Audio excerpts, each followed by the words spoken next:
Buenos días amigos, ¿cómo están? Espero que todos estén bien, sean bienvenidos a esta nueva sesión de Conversando con Papá. Importante, qué bueno que nos acompañan, han sido ya pues 9, con esta son la sesión número 9, así es que hemos estado ya a lo largo de 8 sesiones aprendiendo acerca de eh, la oración modelo que nos dio Jesús, el Padre Nuestro. Pero lo empezamos a analizar a partir de un versículo que encontramos en la epístola del apóstol Santiago, perdón, capítulo 4, versículos 1 al 3, que nos dice: ¿de dónde vienen las guerras y los pleitos entre vosotros? ¿No es de vuestras pasiones las cuales combaten en vuestros miembros? Codiciáis y no tenéis, matáis y ardéis de envidia, y no podéis alcanzar. Combatís y lucháis, pero no tenéis lo que deseáis porque no pedís. Pedís y no recibís porque pedís mal, para gastar en vuestros deleites. ¡Wow! Así es que entonces dice: ¿de dónde vienen todos estos conflictos que hay entre ustedes? Dice: pues de las pasiones, de las cosas que ustedes anhelan y desean tener, pero que al final no las tienen, las desean fuertemente, las codician, pero no las tienen, no las alcanzan a tener. Dice: matan, arden de envidia. Pues sí, hay quienes asaltan y matan a las personas, ¿no? Con tal de tener algo. Um, Se arden de envidia, pero aún así con todo no alcanzan a tener lo que anhelan, lo que desean. Dice: y combaten y luchan, es decir, te metes en tus fuerzas para tratar de obtener las cosas, pero aún así no obtienes lo que deseas. Dice: ¿por qué? Porque no piden, y cuando piden, o sea, colmo de males, ¿no? Y cuando piden, piden mal. No, güey. Dice: porque piden para gastar en sus deleites. Wow, qué situación tan tremenda. Y es curioso porque entonces vemos que el Jesucristo les dio a sus discípulos una oración modelo, porque los propios discípulos dijeron: ¿y cómo tenemos que hablar con el Creador, con el Papá, ¿no? Con Padre, con nuestro Padre Celestial? Y bueno, Él eh,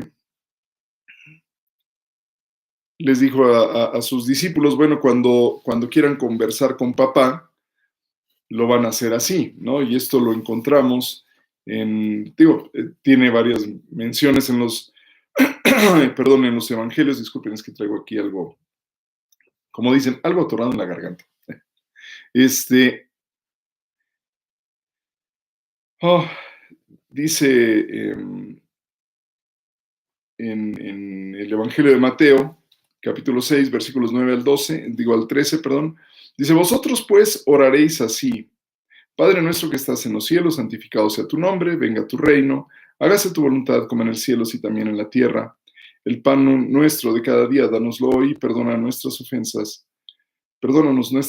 como también nosotros perdonamos a nuestros deudores, y no nos metas en tentación, mas líbranos del mal, porque tuyo es el reino y el poder y la gloria por todos los siglos. Amén. Y bueno, hemos estado yendo casi frase por frase, oración por oración, eh, desentrañando todo lo que esta oración implica, ¿no? Y ya vimos, por ejemplo, que el llamar Padre al creador del universo, al que hizo el macrouniverso y el microuniverso, llamarlo a él Padre, es algo, fue algo en su momento disruptivo, pero sigue siendo disruptivo el día de hoy, ¿no? Porque implica aceptar que tenemos un origen, que Él es nuestro Padre, porque si no, ¿por qué le llamamos Padre, no? Aceptar su genealogía, es decir, tenemos su genética. Aceptar, perdón, su herencia, porque la propia Biblia enseña que los padres debemos heredar a los hijos. Um,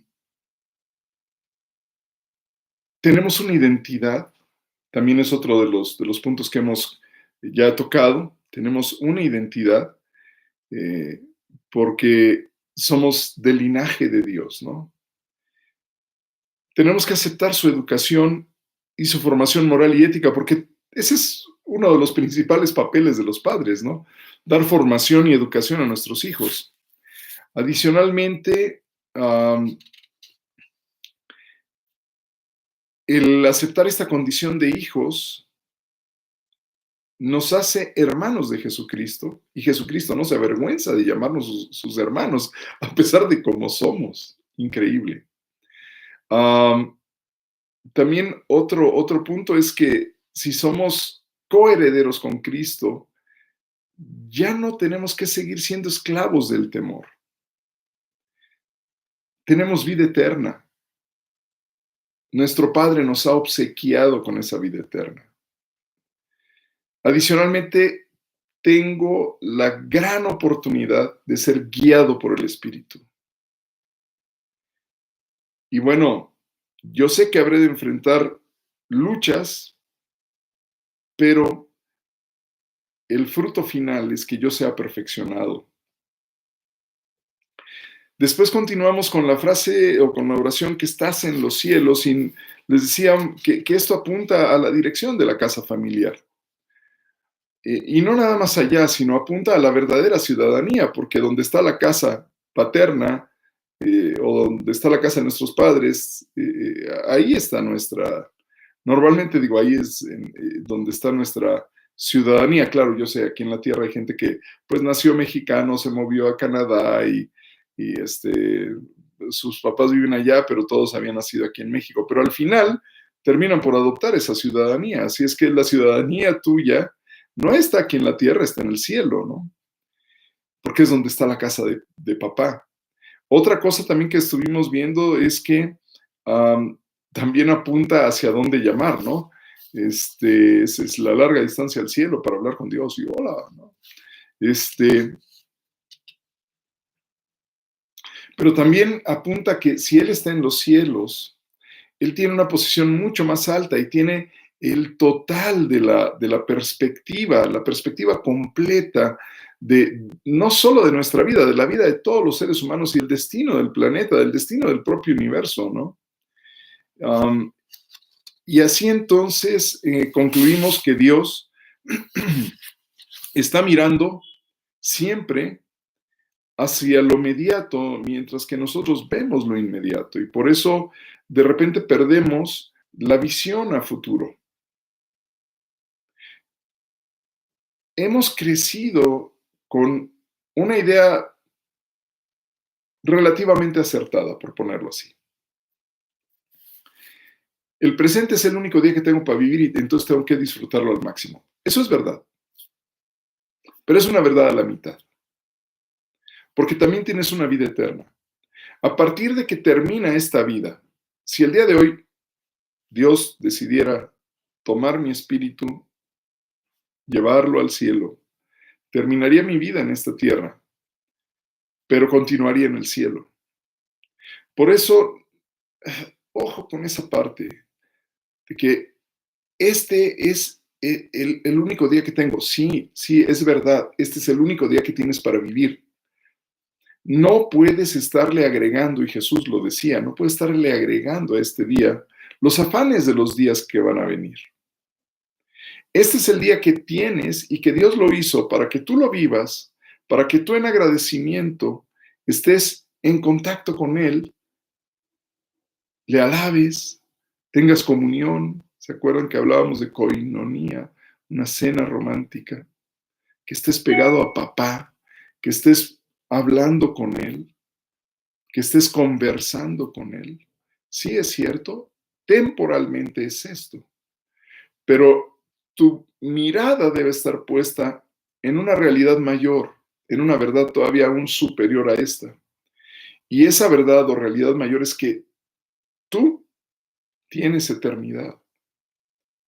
Y que lo que hagas hoy, el día de hoy, en las 24 horas o en las 12 horas, en el tiempo que tú estés despierto, lo que hagas en ese tiempo va a influir sobre tu futuro.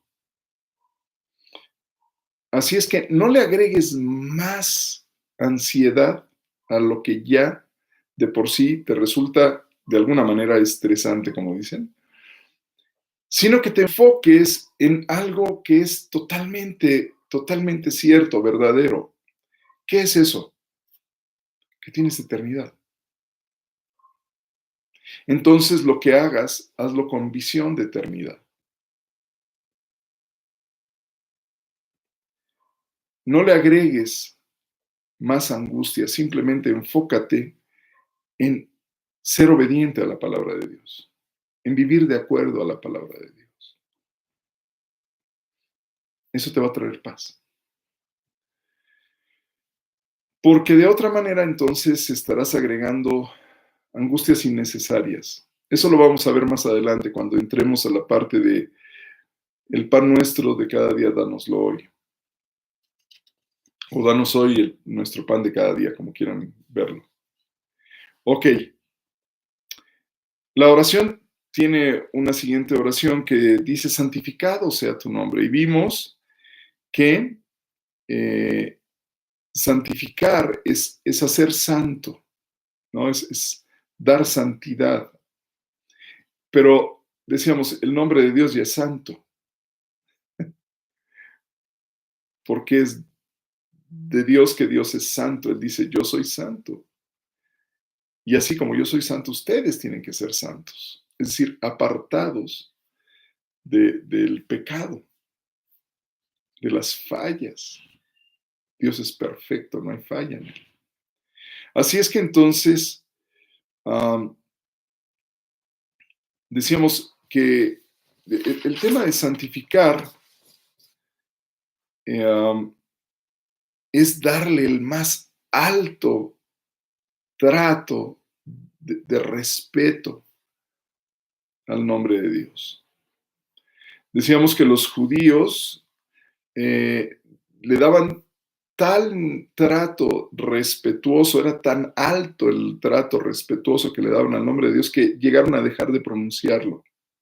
Y entonces usaban palabras como Adonai, que es el Señor, o Hashem, el nombre. Cada vez que leían en su libro, en la Tanaj, que es el Antiguo Testamento para los cristianos, cada vez que leían en la Tanaj Yahvé o Yahweh, como dicen otros, a otros le dicen Jehová, ellos lo sustituían, esas 4 letras, el tetragramatón, o esas 4 letras, YHWH, la sustituían por esta palabra, Adonai, o por Hashem, ¿no? Porque el nombre era santísimo, era de tal respeto que no podías pronunciarlo, no, tus labios impuros no tenían derecho a pronunciar ese nombre santo. Y entonces vimos que había varias razones por las cuales podemos no traer santificación al nombre de Dios. Y decíamos, la resumimos así rápido, hacer falsas promesas o dar falso testimonio involucrando el nombre de Dios, usar el nombre de Dios en forma no respetuosa, también viene de Dios. El enojo y rencor contra Dios que de repente aparecen en medio de crisis o de problemas, ¿no? Otro punto también, favorecer o tener preferencias por ciertas personas entonces tienes más preferencia por unas personas que por otras. Eso también no trae santidad o santificación, perdón. El orgullo religioso y la incongruencia con la que de repente los que enseñan acerca de la palabra, y me incluyo, yo también enseño, de repente ese orgullo religioso y esa incongruencia con la que se enseña la palabra de Dios también es no traer santidad al nombre de Dios. Avergonzarse del Evangelio. Y decíamos la ignorancia espiritual.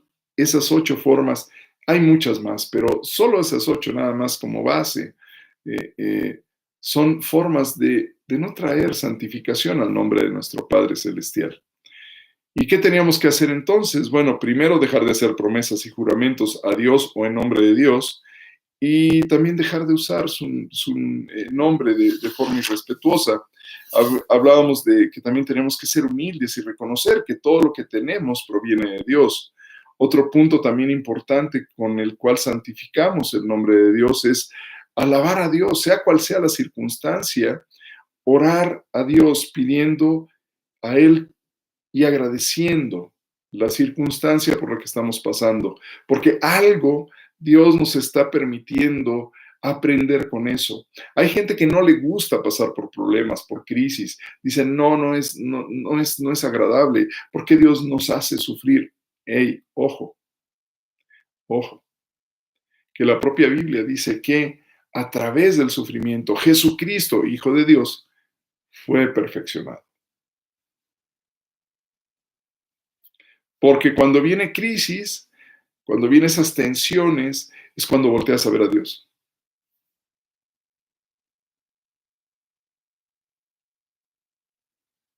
¿O no?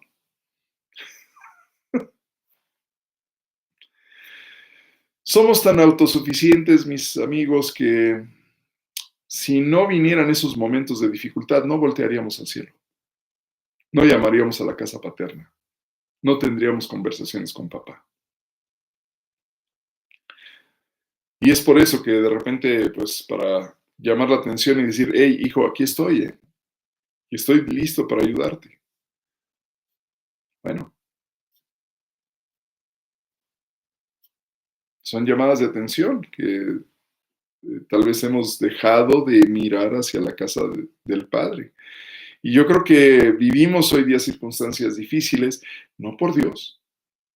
Nosotros nos metimos en ellas por no mirar a la casa paterna, por no buscar el consejo de nuestro Padre que está en el cielo, por no seguir su sabia palabra que nos orienta, que nos dice cómo vivir. Piénsenlo, yo lo dejo ahí. Como dicen algunos, lo dejo ahí, me iré lentamente. Otro punto también es no avergonzarse de creer a Dios, no avergonzarse del Evangelio y más bien poner por obra su palabra. Esto también trae santidad o santificación al nombre de nuestro Dios.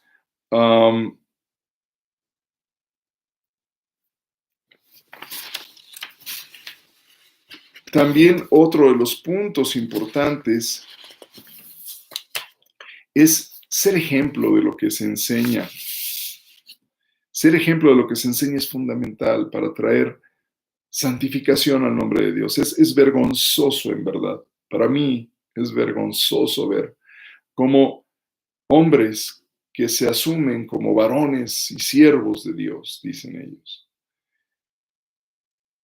dan enseñanzas erradas, totalmente fuera del contexto de la palabra de Dios.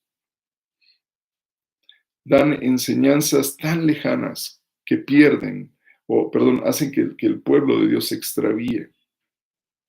Y ha habido así movimientos sectarios a través de los siglos, porque han enseñado cosas que no son ciertas, torciendo y malentendiendo la palabra. Dice la palabra de Dios que es terrible, es triste ver cómo la gente tuerce la palabra y luego, como no les funciona, dice, se van hablando mal de cosas que ni entienden. Y para mí eso es muy triste, de veras. O sea, que siervos de Dios enseñen de manera muy torcida las verdades de Dios, con tal de sacar un provecho de ellos, ¿no? Al enseñar mal, sacan provecho de la gente. Ya leíamos que hacen mercadería de la fe de la gente. Y lo dice la Biblia. No lo dice, vamos, no lo digo yo ahora. Eso está en la Biblia. Dice, van a hacer mercadería de ustedes. Eso ya lo advertía el apóstol Pablo. Por eso, mi amigo, mi hermano, cuando tú estés buscando un lugar a donde te enseñen, busca un lugar donde haya sana doctrina, decimos. Es decir, que lo que enseñan ahí desde el púlpito, desde donde están predicando, desde donde están enseñando, que refleje realmente y de manera fiel lo que la palabra de Dios dice, que realmente te lleve a entender más profundamente las verdades que están puestas en la palabra y que sean verdades aplicables a tu vida. Cuando te enseñan cosas torcidas, lo primero es que su aplicación va a ser absurda o ridícula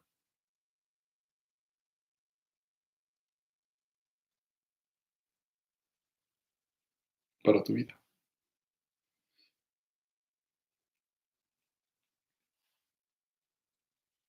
Sí.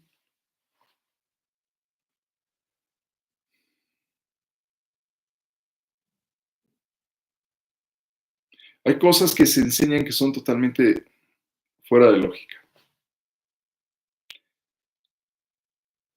Bueno, o sea, podría ahondar más de eso, pero yo creo que tal vez lo vemos en otra ocasión. Simplemente checa lo que te están diciendo. Siempre que hay algo que te enseñen en la propia palabra se sustenta a sí misma.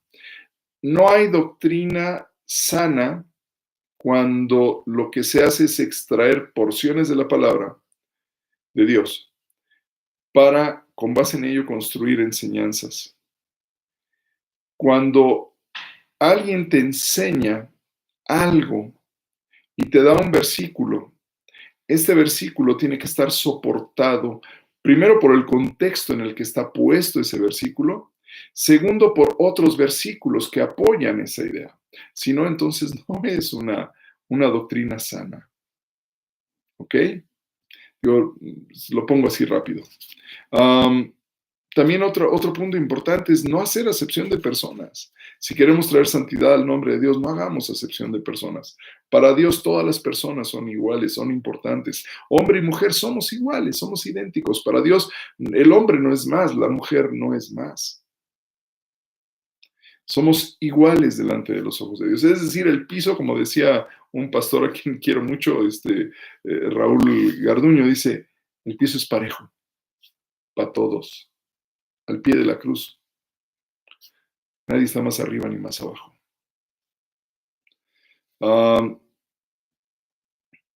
Y otro punto importante para traer santidad al nombre de Dios es evitar la ignorancia espiritual.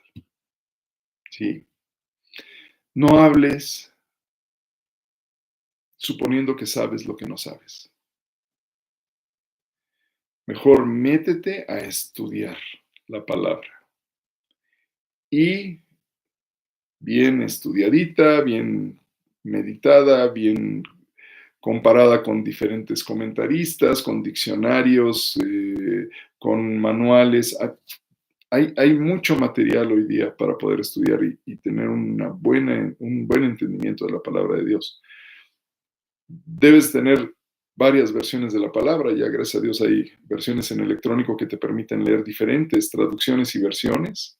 Debes de tener diccionarios bíblicos, debes de tener manuales bíblicos, debes de tener comentarios bíblicos, o sea, hay mucho material que puedes conseguir en internet incluso y lo puedes consultar tú. Y no te quedes nada más con la enseñanza, sino que te lo enseñan y lo que te enseñan tú vas y por tu cuenta también le das una buena revisión, ¿vale? ¿Ok? Bien. Bueno, hasta ahí hemos avanzado, ¿no? Han sido 8 sesiones, creo que ha sido muy abundante lo que hemos visto y podríamos ahondar más, pero en verdad hay muchísimo que aprender todavía, porque podríamos ahondar y ahondar y ahondar y ahondar, pero nada más lo dejo ahí como una primera aproximación. Ustedes pueden ahondar muchísimo más en cada una de estas porciones que hemos estado estudiando, ¿vale? Y ahora, hoy nos toca ver una oración, o perdón, una parte de la oración que es, Dios, no sé si nos va a alcanzar el tiempo para verlo, pero es realmente profundo, es muy profunda esta parte, aunque es pequeña. Y dice, venga tu reino. 3 palabras, venga tu reino.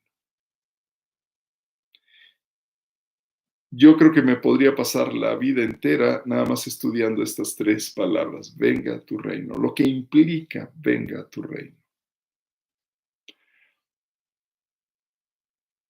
Vamos a ver cuánto podemos avanzar hoy. Venga tu reino. Una expresión pequeña, pero con implicaciones enormes para la vida del creyente. venga tu reino. Wow. Bueno, vamos a leerlo un poco al revés, ¿no? Vamos a empezar con la parte de reino, porque sí, ok, venga, que venga tu reino, ok, bueno, que venga tu reino. ¿Eh? Que venga tu reino. ¿Qué? Wow. Imaginen nada más esto. La palabra reino se puede entender de dos formas. Hay dos formas de ver esa palabra.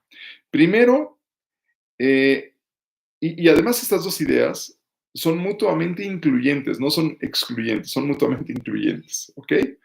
Entonces, la primera acepción o el primer entendimiento de esta palabra lo podemos ver como el territorio o área geográfica sobre el cual un rey tiene autoridad. ¿Y de dónde me viene esta idea? A ver, acompáñenme, vamos a leer en el libro de Números, capítulo 32, versículo 33. Números 32, versículo 33. Que dice, así Moisés dio a los hijos de Gad, a los hijos de Rubén y a la media tribu de Manasés, hijo de José, el reino de Sehón, rey amorreo, y el reino de Og, rey de Basán, la tierra con sus ciudades y sus territorios, las ciudades del país alrededor. Entonces aquí vemos cómo Moisés, atendiendo a una petición que estas personas o esta porción del pueblo de Israel le hizo. Si leen este capítulo 32 se van a encontrar con que llegaron los hijos de Gad, los hijos de Rubén, la media tribu de Manasés o sus representantes, pues, llegaron y le dijeron a Moisés, porque estaban a punto de entrar a la tierra de promesa, llegaron y le dijeron, Moisés, mira, vemos que aquí estos terrenos que acabamos de conquistar, ¿no? Y que son buenísimos, nos acabamos de repartir el ganado y demás. Ahí van a ver ustedes el botín de guerra que ellos alcanzaron al haber derrotado a estos dos reyes. Y dicen, oye, estos territorios están buenísimos para nosotros que somos ganaderos. Nosotros somos pastores, tenemos nuestro ganado, eran miles de vacas y miles de ovejas, en fin, una cantidad enorme de animales. Dice, entonces, mira, no nos lleves allá donde van a pasar, porque tienen que atravesar el río Jordán. No nos hagas atravesar el Jordán, déjanos aquí. Y el territorio de allá, repártelo ya entre todos los demás. Nosotros aquí nos quedamos, porque tenemos muchos animales y aquí hay muy buen pasto. Está súper padre el lugar para que los animales puedan vivir y comer y pastar todo. No, hombre, es ideal. Y Moisés les dijo, hey chicos, o sea, otra vez vamos a empezar con el rollo de que nosotros nos queremos quedar aquí y ustedes váyanse para allá. Eso nos pasó ya, les dijo.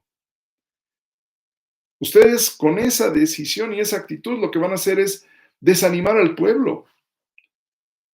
Ya nos pasó cuando sus padres, yo los envié a que hicieran una inspección del territorio al que vamos, porque allá fluía leche y miel, y de ellos nada más dos, Josué y Caleb, fueron los únicos que dieron un reporte bueno. Todos los demás, por su reporte malo, desalentaron a la nación. No, chicos, no, olvídenlo, porque no vamos otra vez a afrentar a nuestro Dios, olvídenlo, no. Y ellos le dijeron, no, pero mira que los terrenos acá son muy buenos. Y hay una discusión interesantísima ahí. ¿Y qué ocurre al final?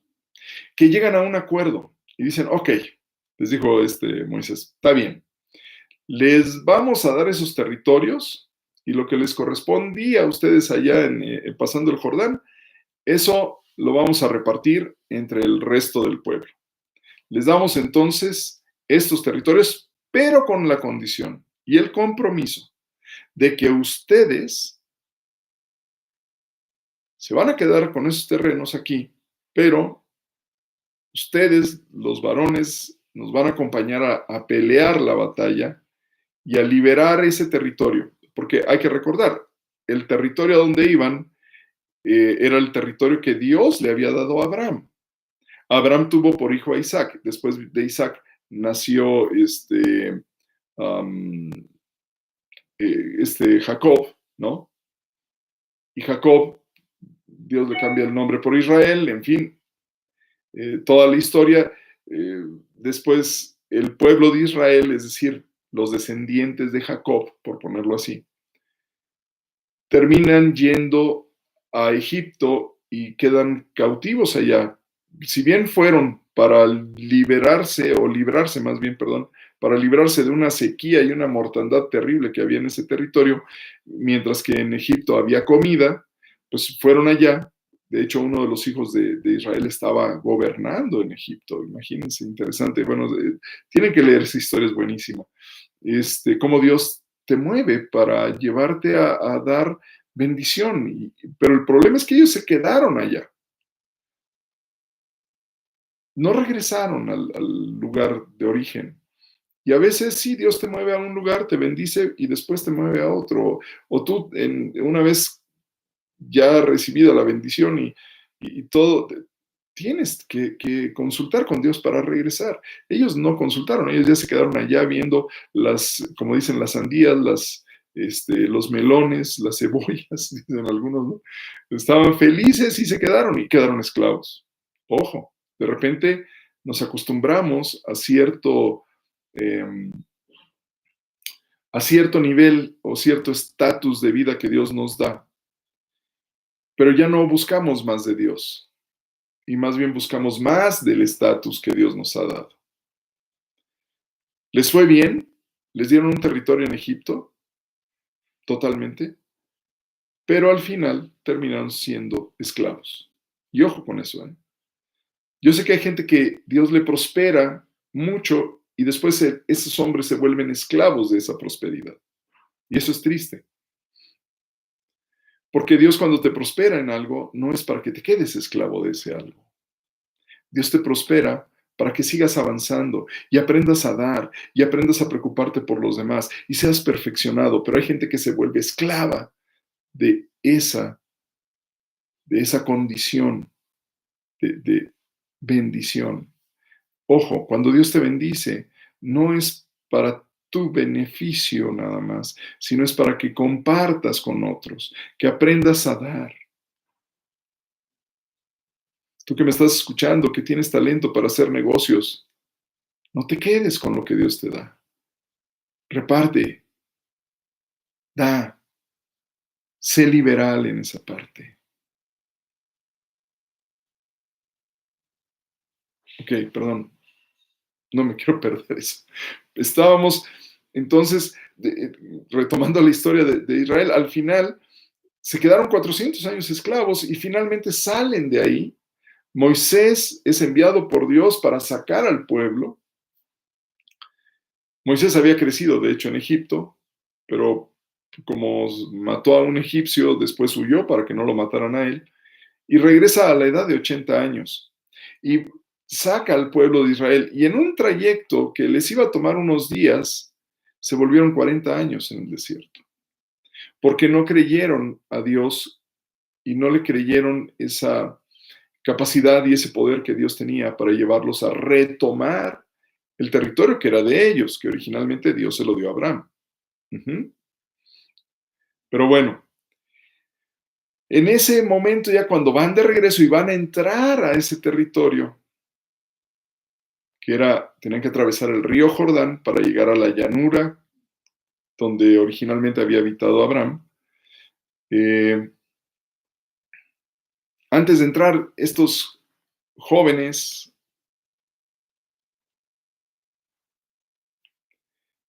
deciden que no querían entrar allá, que querían quedarse de este lado. Pero entonces se rompía la unidad de la nación, ¿no? Pero es interesante que al final les dice, ok, ya llegamos al acuerdo, ustedes nos acompañan a la guerra y este va a ser territorio de ustedes. Pero lo importante aquí es que Estos reinos, a la hora que se refiere la palabra de Dios a reino, involucra un área geográfica, y lo vemos aquí. Así Moisés dio a los hijos de Gad y a los hijos de Rubén y a la media tribu de Manasés, hijo de José, el reino de Sejón, rey amorreo, y el reino de Og, rey de Basán. Pero no se refiere a la corona y al cetro y a la capa. No, o sea, era el área geográfica, porque continúa diciendo, la tierra con sus ciudades y sus territorios, las ciudades del país alrededor. Es decir, esa área geográfica donde ellos dominaban, eso se considera el reino, y ese reino fue entregado por Moisés a estas personas que se lo pidieron. Ok, entonces, una forma de entender la palabra reino, porque estamos analizando venga tu reino, una forma es que el reino es el área geográfica, pero también reino es entendido como el hecho mismo de que un rey ejerza su autoridad en el territorio que le pertenece. O sea, un rey reina y reina en su reino. Y si el rey hablara, diría yo reino. Claro, él ejerce su autoridad en esa área geográfica. Mira, esto lo podemos ver. Vamos al primer libro de Samuel, capítulo 8, versículos 11 al 17, que dicen así.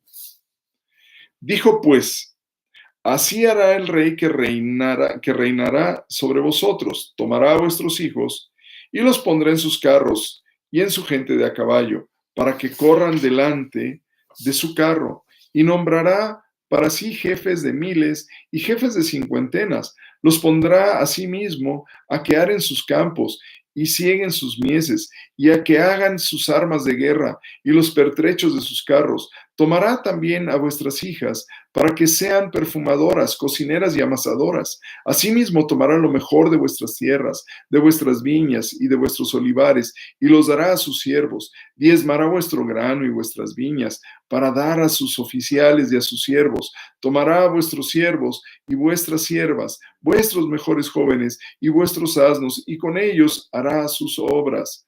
Diezmará también vuestros rebaños, y seréis sus siervos. Estas palabras son las que habló el profeta Samuel al pueblo de Israel, pero fueron palabras que Dios le dio a Samuel en respuesta a la petición que hizo el pueblo de Israel de tener un rey. El pueblo de Israel dijo, ya eso de que Dios, o sea, mira, queremos tener un rey como tienen todas las naciones. Y entonces Dios les advierte sobre esto. Le dice, ojo, porque el problema que van a tener es que ese rey va a gobernar sobre ustedes de esta forma, y les explica todo, ¿no? Entonces vemos, por un lado, un reino es un territorio, pero también reino es el propio gobierno del rey, ¿no?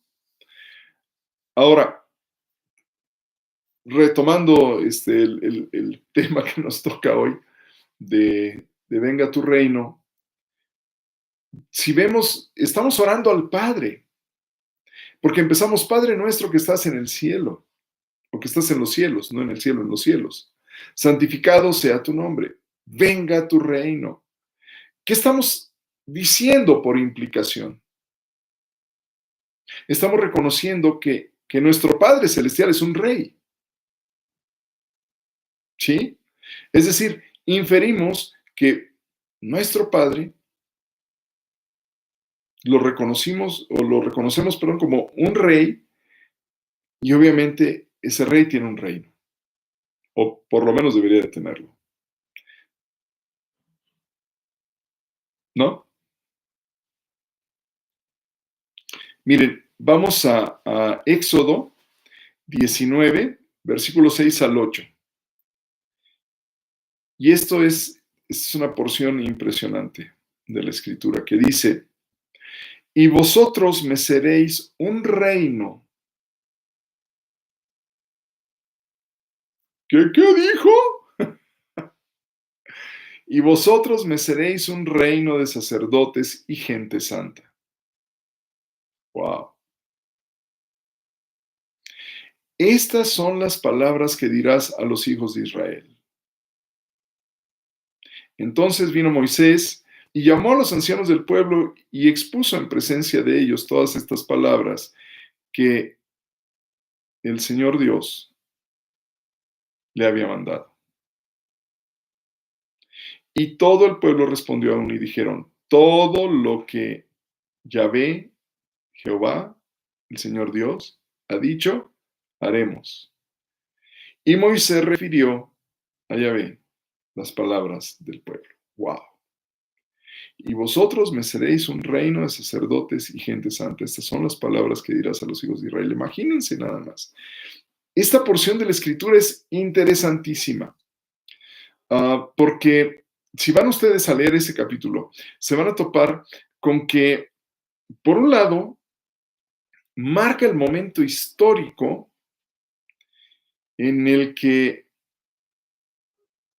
Dios mismo desciende sobre el monte Sinaí y lo hace frente a todo el pueblo de Israel para establecer con ellos el pacto y da a Moisés la ley eh, con la cual quedaría sellado ese pacto.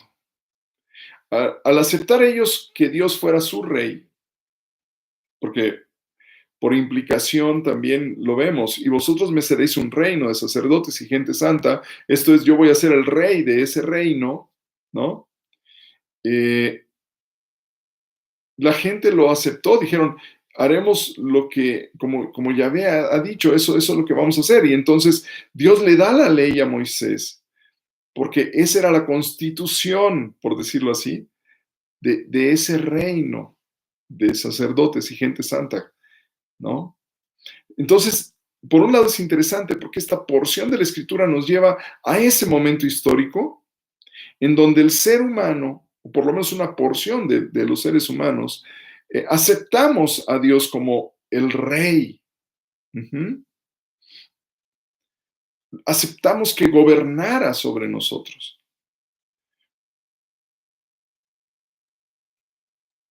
Ahora, por otro lado, también esta porción de la escritura expresa el deseo eterno de Dios de que seamos la gente a la cual Él gobierna.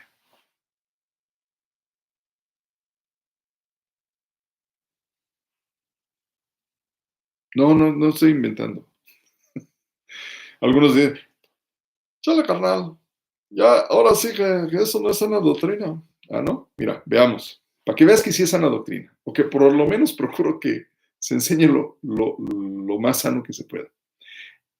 Este versículo de Éxodo 19, 6, capítulo 6, capítulo 19, versículos 6 al 8, esta porción de la escritura que acabamos de leer, tiene también que ver y va muy de la mano con los versículos que encuentras ya al final de la Biblia, en el libro último de la Biblia, en el Apocalipsis, en el capítulo 15, versículos 2 al 4, que dice, Juan, viendo esa visión, esa revelación que Dios le da, Juan escribe, vi también como un mar de vidrio mezclado con fuego, y a los que habían alcanzado la victoria sobre la bestia y su imagen, y su marca, y el número de su nombre, en pie sobre el mar de vidrio, con las arpas de Dios, y cantaban el cántico de Moisés, siervo de Dios, y el cántico del Cordero, diciendo, grandes y maravillosas son tus obras, Señor Dios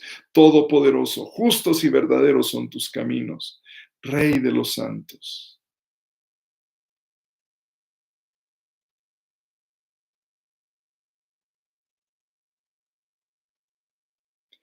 ¿Quién no te temerá, oh Señor, y glorificará tu nombre? Pues solo tú eres santo, por lo cual todas las naciones vendrán y te adorarán, porque tus juicios se han manifestado. Rey de los santos. Dios dijo en el Éxodo, en el libro de Éxodo, dijo, me seréis un reino de sacerdotes y gente santa. Y muchos podríamos decir, no lo alcanzó, no lo logró. No, claro que sí. En el Apocalipsis, que es lo que va a ocurrir ya en el futuro, ¿no? Manifiesta que Dios es el Rey de los santos. Y los vio. Juan los vio, dice, vi como un mar de vidrio mezclado con fuego, y a los que habían alcanzado la victoria sobre la bestia y su imagen, y su marca, y el número de su nombre, en pie sobre el mar de vidrio, con las arpas de Dios, y cantaban el cántico de Moisés, y le reconocían Rey de los santos. Ya en algún momento también había enseñado que los santos no son las efigies que hay dentro de los templos. Los santos no son los que han tenido una vida virtuosa, por ponerlo así. No. Los santos son todos aquellos que creen en Jesucristo. De veras. Por eso es el nombre de iglesia. Eclesia, o iglesia viene del griego eclesia, que significa asamblea. ¿Y esa asamblea de quién? Es la asamblea de los santos, de la gente apartada para vivir de acuerdo a lo que Dios ha ordenado a través de Jesús. Eso lo vamos a ver cuando entremos a hágase tu voluntad. Eso también vamos a ver, ¿no? Luego entonces, Él es el Rey de los santos. Pero además, en Apocalipsis 19:16 encontramos lo siguiente, dice, y en su vestidura y en su muslo tiene escrito este nombre, Rey de Reyes y Señor de Señores. Dios es Rey. Dios tiene un reino. Dios no se frustró en su deseo. Ay, es que me da risa porque a veces la gente no lo puede comprender. La gente piensa que Dios es un anciano decrépito que está casi trastornado, tratando de reinar un planeta Tierra que es caótico y no lo ha logrado. Y perdón, esa es la peor conceptualización que puedes tener de Dios. Dios es un rey que viene a recuperar su reino. Dios reina en todo el universo. Dios reina en todo el universo. El problema es que ese reino de Dios en la tierra hoy día no existe completamente, o en su totalidad, pues no existe todavía. Y es la tercera, ya vimos, lo primero es que, la palabra reino tiene dos significados, o puede verse de dos formas, el área geográfica, pero también el hecho de que ejerce su autoridad un rey. Segundo punto es que al decir venga tu reino, por implicación estamos reconociendo al Padre como un rey. Pero tercero, al decir venga tu reino, estamos reconociendo que ese reino no está completamente instaurado en esta tierra. No está totalmente instaurado. Por eso decimos venga. Miren, muy fácil. Vamos de regreso al libro de Samuel y vamos a leer en el libro 8 los capítulos 1 al 10 y después 19 al 22, ¿vale? Dice, aconteció que habiendo Samuel envejecido, puso a sus hijos por jueces sobre Israel, y el nombre de su hijo primogénito fue Joel, y el nombre del segundo Abías, y eran jueces en Berseba. Pero no anduvieron los hijos por los caminos de su padre, antes se volvieron tras la avaricia, dejándose sobornar y pervirtiendo el derecho. Entonces, todos los ancianos de Israel se juntaron y vinieron a Ramá para ver a Samuel, y le dijeron, he aquí, tú has envejecido y tus hijos no andan en tus caminos. Por tanto, constitúyenos ahora un rey que nos juzgue como tienen todas las naciones. Pero no agradó a Samuel esta palabra que dijeron: danos un rey que nos juzgue. Y Samuel oró a Yahvé, y dijo Yahvé a Samuel: oye la voz del pueblo en todo lo que te digan, porque no te han desechado a ti, sino a mí me han desechado. Wow. A mí me han desechado, para que no reine sobre ellos.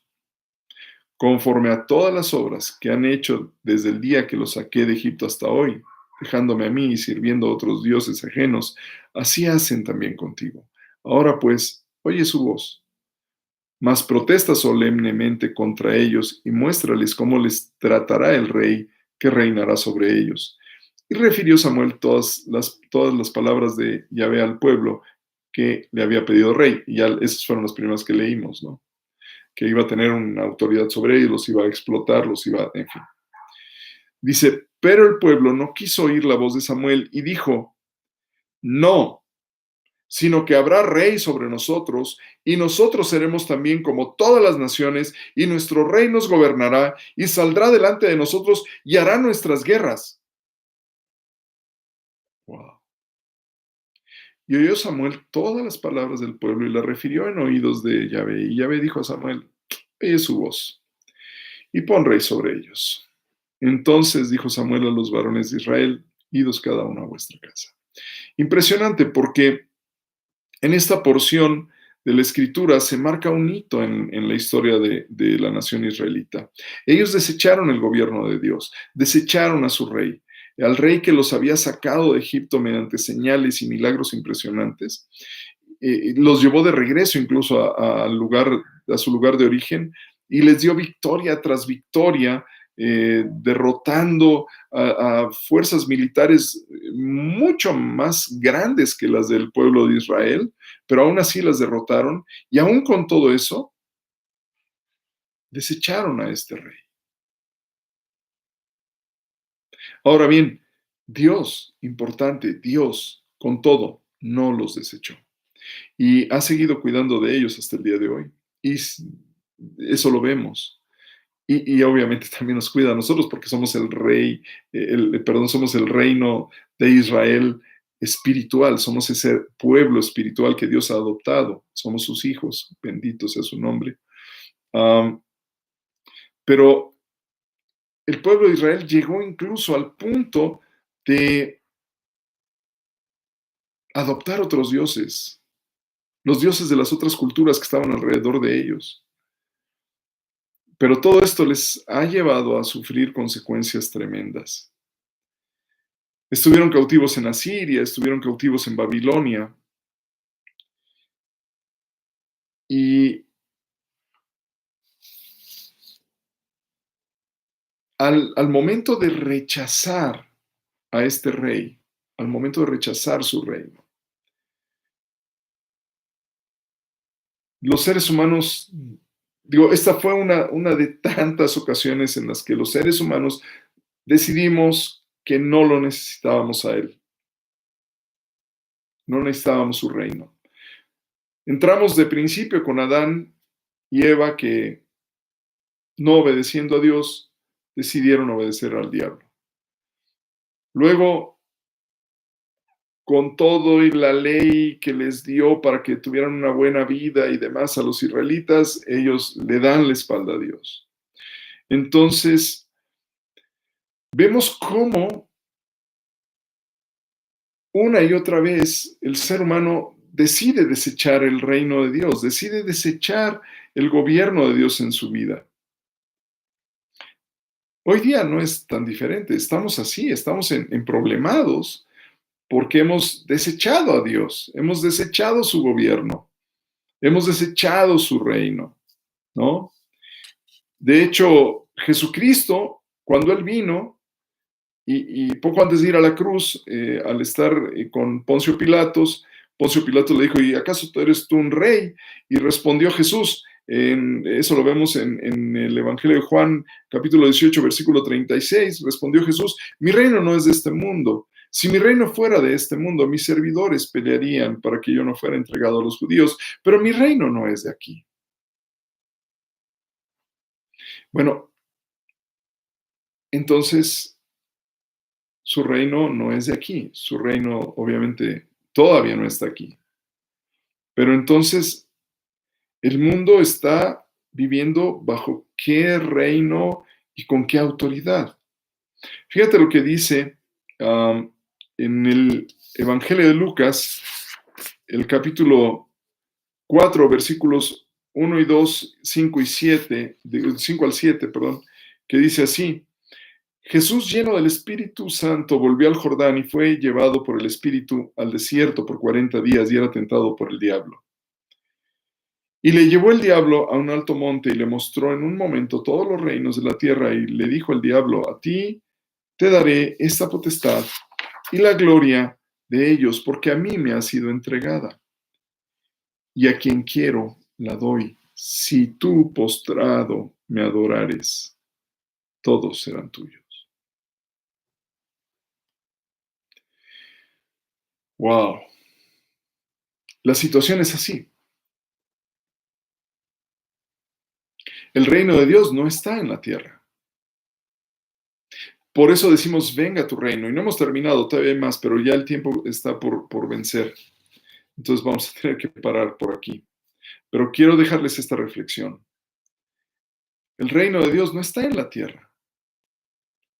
Por eso Jesucristo dijo, mi reino no es de acá, de esta tierra, no está aquí. Pero estamos siendo gobernados, la humanidad está siendo gobernada por el diablo. Sea que lo creas o no, no me preocupa.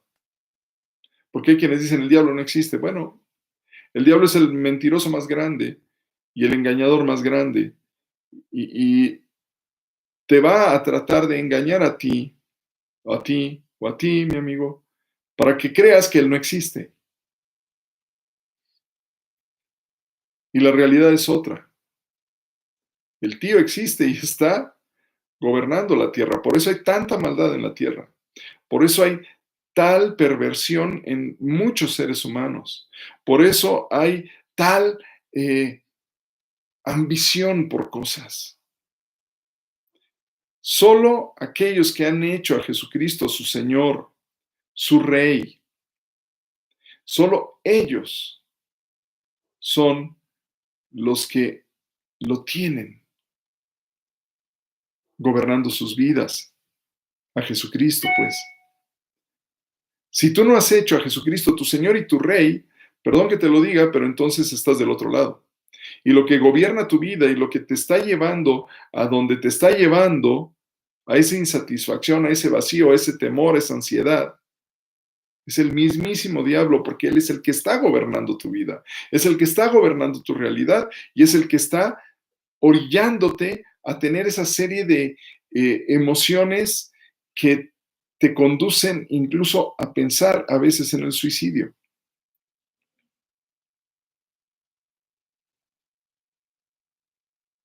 Perdón, pero te lo tengo que decir.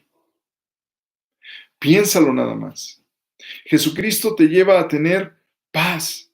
Eso lo vamos a ver en el siguiente domingo. Te lleva a tener paz y gozo. El diablo no, el diablo te va a llevar a tener ansiedad, sufrimiento y a tratar incluso de terminar con tu vida o la vida de otros. Piensa en esto. En esta semana, piénsalo para que hagas a Jesucristo el Señor y Rey de tu vida. Para que vengas al reino de Dios. Para que cuando digas, venga tu reino, nosotros los que creemos en Jesús y oramos, venga tu reino, no nada más es para nosotros, lo vamos a ver, sino es para todo el mundo, es para toda la humanidad.